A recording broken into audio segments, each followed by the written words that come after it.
we were talking about how mostly conservative politicians absolutely gushed their britches over misrepresenting a single line from Martin Luther King Jr. in order to justify, really, anything they want. These dips probably used him to justify the Iraq War for all we know. I mean, that's probably hyperbole. I get carried away some...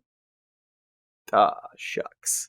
Fun fact, that's actually an official under Obama, because fair and balanced TMC, are you ready to rumble? Okay, getting back to the video, and that one line, which is of course a quote from MLK's famous I Have a Dream speech, delivered on August 28, 1963, when King was just 34 years old, as part of the March on Washington for Jobs and Freedom.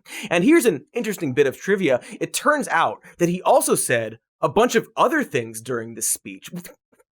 Weird, right? Things that conservatives, but also politicians in general, don't tend to mention nearly as much. 100 years later, the Negro lives on a lonely island of poverty in the midst of a vast ocean of material prosperity. America has given the Negro people a bad check.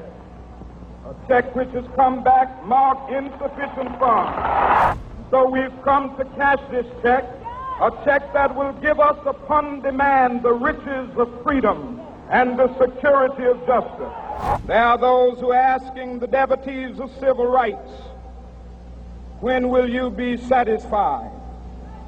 We can never be satisfied as long as the Negro is the victim of the unspeakable horrors of police brutality.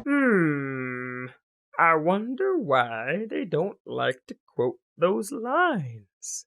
And for some historical perspective, here's a picture of birthday girl Betty White from the same year MLK gave that speech. She is older than me in this picture. Boy, that's actually recent, isn't it? It's like, despite the grainy black and white footage and our inferior dildo technology back then, within the scope of American history, this wasn't actually all that long ago. And yet, at this time, less than 60 years ago, Jim Crow segregation laws were still alive and well, making it legal in many instances to discriminate against someone based solely on the color of their skin. About 40% of the states still had laws against interracial marriage, and in much of the country, black people were, in effect, denied the right to vote. So you can understand why, during this time, one of the main demands of civil rights leaders like MLK would have been a plea to end the era of explicit legal discrimination in America.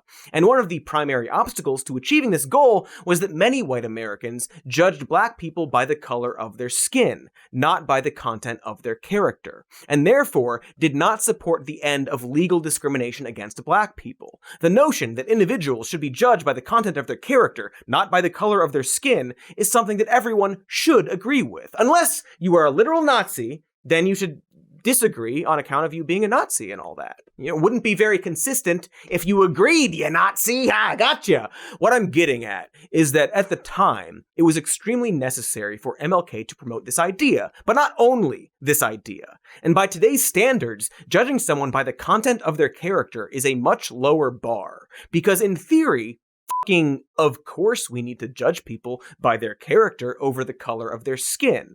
Everyone decent knows this now. It's the type of message we've grown up seeing in 90s sitcoms. The whole world is messed up right now, and I would like to see that get better, but in order for that to happen, white people are gonna have to start making positive assumptions when they see people of color.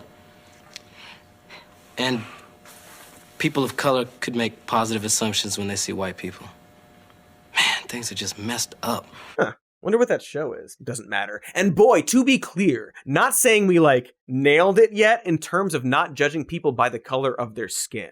We still have a lot of work to do in that department. But even so, the process of discussing race needs to evolve and continue past this one line from one speech that MLK gave. And so still using this as a benchmark is like judging a television based on whether or not it features color. We're just way past that.